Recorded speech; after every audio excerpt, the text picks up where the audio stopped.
problem with a fighter like Hatton in a fight like this is that I don't think he has the power to make Alvarez respect him at all. So there's no way really for him to keep Alvarez off of him. Now, if he can try to wear Alvarez down, that'll be smart because he's an older fighter, probably a little bit more conditioned fighter, and he probably can take more than Alvarez can.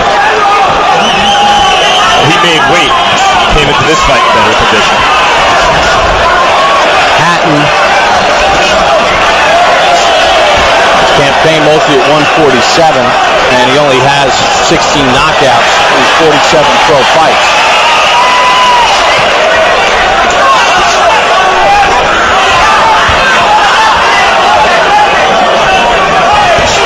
Well, you like that jab that Alvarez has? Love that jab. The only thing I wonder about a fighter like Alvarez is at this age, is he throwing really powerful shots, and if he is, they will cause him to tire more in the long run. If he doesn't get kicked off that.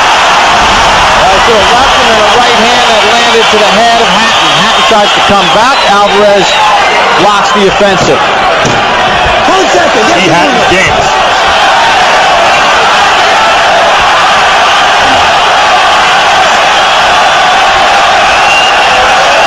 Good opening round of this 12-rounder.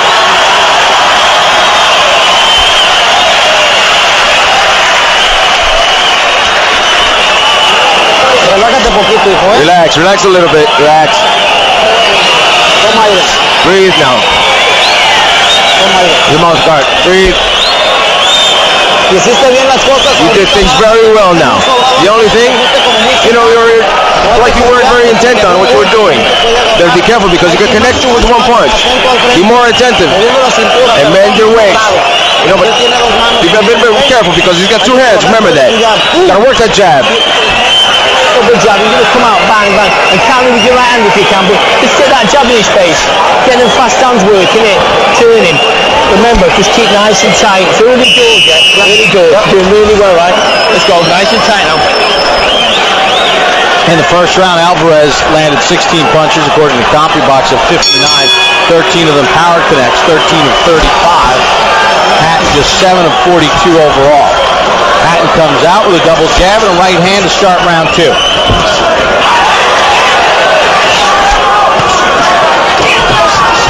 Alvarez is so much bigger and stronger and heavier handed, but hasn't really landed much clean. Doubles up that left hand. Beautiful body shot. Best shot of the fight for Alvarez so far. And if Hatton waits on him, it's going to be a very short night for Hatton because this guy's a real power puncher. You can't sit back and let him just pick and duck hunt on him. He's picking shots and just banging them on Hatton, and that's not going to work good for Hatton in the long run.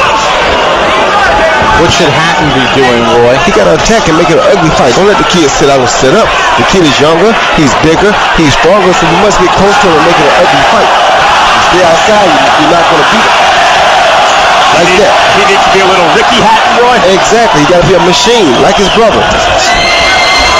Try to wear Alvarez down.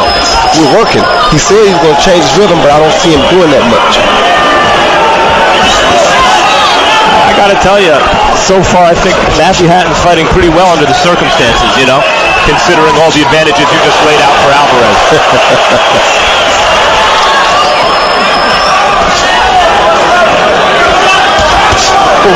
Good left hook to the body by Alvarez.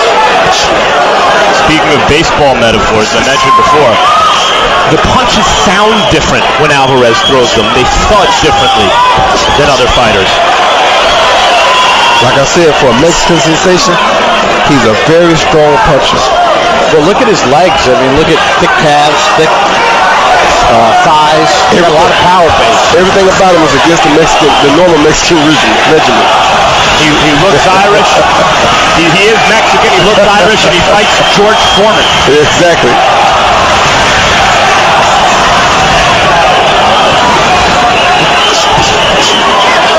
That hook to the body does Alvarez. Left hand to the chin, right hand to the nose, and some blood from Hatton's nose. As Hatton digs in with a couple of hooks, counter right by Alvarez, and a short right inside from Alvarez.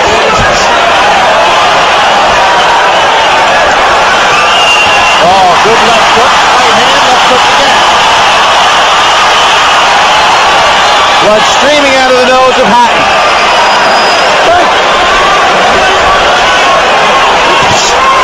They both go left. Alvarez is hurt more.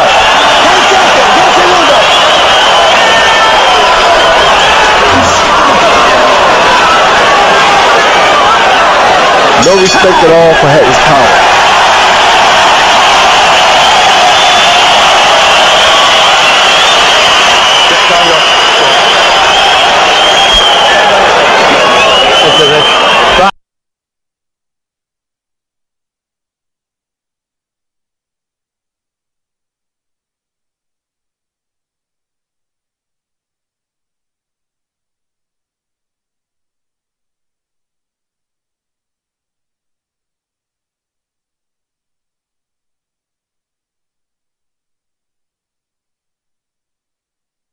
Girlfriend Jenna, Matthew there as well. Weathering the storm, huh?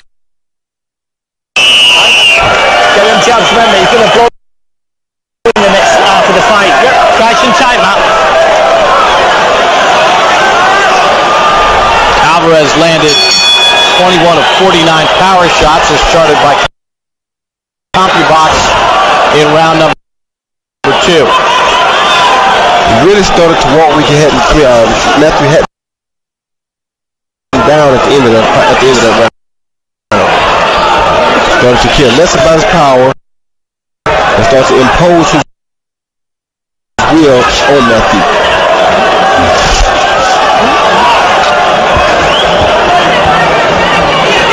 Roy, tell us what that feels like. I mean, you experience that where you just know that you are stronger and overpowering your opponent. But once you get to that point, you feel like you got a guy out there in the middle of deep water who can't really swim because there's not really much he can do. He can't really hit you. If he does hit you, he can't hurt you. So you just playing target practice with him. You just waiting on the shot that'll catch him, that'll either knock him out or knock him down because he doesn't have a chance of doing anything to hurt you. And that's what Alvarez is feeling right now. Yeah, it does already seem like the fight's moved to the point, even though Hatton's kind of boxing well, that it's like, oh, what's the point? You know, like the point here is to see how long Hatton can stand in front of Alvarez, how much punishment he can take. Even though he's, fighting rather well, I think, given the circumstances.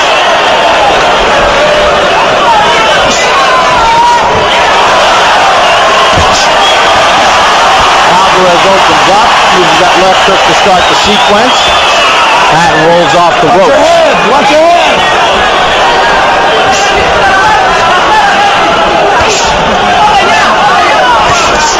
Left hand from Hatton, and then Alvarez fires back.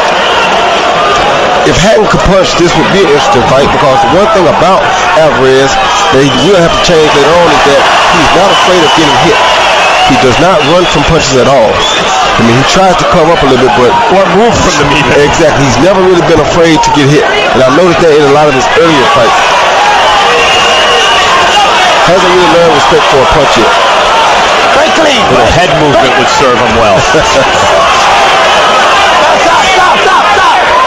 Don't get caught up.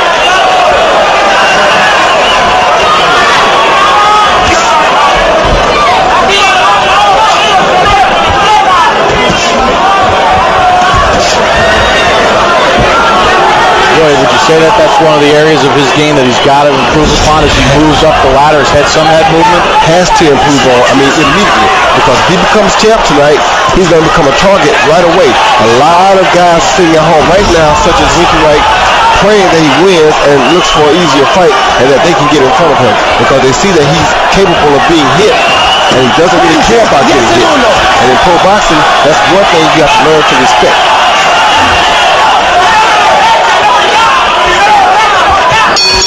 End of round 3 with Alvarez right hand. On March 26th, Boxing After Dark returns with featherweight titleist Yuriorkis Gamboa putting his belts on the line against Jorge Solis. Also that night, a matchup of undefeated up-and-comers when Matt Remillard takes on Mikey Garcia.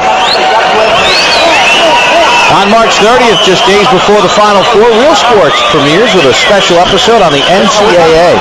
Among the issues explored, do college athletes deserve to be paid, and how would that impact the current system? Looking good now. Took the shot, make him work, flip and then just to the shot like he did. Yeah. Once that jab gets going, Matt, the output comes through. Yeah. You've got to clip him better. Just move, bang, bang. Hit and roll. Hit. Okay? Al cuerpo. Work the body now. Work the body. 2-3 rounds. Alvarez has outlanded Hatton 49-16 in power connects, according to CompuBox. As we check in with an unofficial ringside score, Harold Letterman. Okay, Bob. 3-0, 30-27, Canelo Alvarez. You know, Bob, I gotta tell you something. A number of years ago, one thing I really learned to appreciate from Roy Jones Jr., and that's a guy that can throw a 6-7 punch combination. And you watch Canelo Alvarez in the middle of the round, man, when he lets his hands go, it's 5, 6, 7 shots at a time, and he lands most of them. I mean, he's a heck of a combination puncher. One thing he does bad, though, he'll still move that right hand out to the side, then throw a double left hook. I think it leaves his jaw wide open. But here's one other thing I want to point out. He's wearing that Japanese boxing supposedly to protect your hands. So I don't know if Canelo's got bad hands, but he's got the boxing gloves. 3-0 Alvarez. Good point Harold makes, that even though he doesn't have great hand speed, Canelo, he nevertheless puts punches together. And he does have good power, so maybe he's using those gloves for protection. He won't turn 21 until July 18th. Talk about the recipe for a great action fighter, a heavy-handed puncher who puts punches together and doesn't move his head. There are going to be some classic war in his future. Left hand to the body. Yeah, that hurt bad. You saw Hatton sort of cover up. That one hit the sweet spot. Then he goes with a right hook to the body and a right cross from Alvarez. Doubles up the left hand. Good.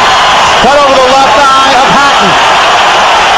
Plenty of time to go here in round 4. Alvarez doubles up that left again and a right.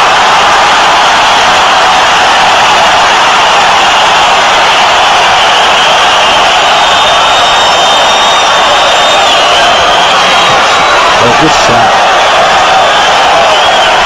See, right there, he's not protecting himself. And a seasoned veteran will land big shots on him right there. That's the things he got to work on as he proceeds to go forward with his career. Left, right to the body, right to the head from Alvarez. He got to work on that defense. Matthew Hatton's game. Well, we know that if he's anything like his brother, that's one thing he definitely is game. Runs in the family. Maybe not as talented. Definitely not as hard of a puncher. Big round 4 for Canelo Alvarez. 1 second, get the window. Second time in Hatton's career he's been cut.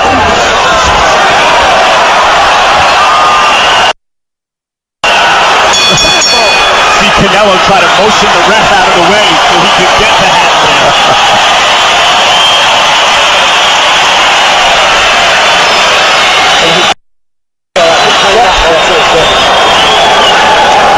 Just weather the storm now. Just weather the storm.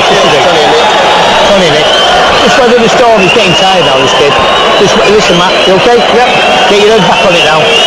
Just nice and tight. Yeah. Oh, to your toe. Yeah. Remember, it's cool down now. Relax. Just weather the storm now. Right here you see Canelo come in. He goes a right uppercut followed by a left body shot. A beautiful combination. Hatton's hands were up protecting his head. He never saw that body shot coming. And that's why it hurt so bad. Then Canelo follows with a right hook to the body, left hook to the head, and a right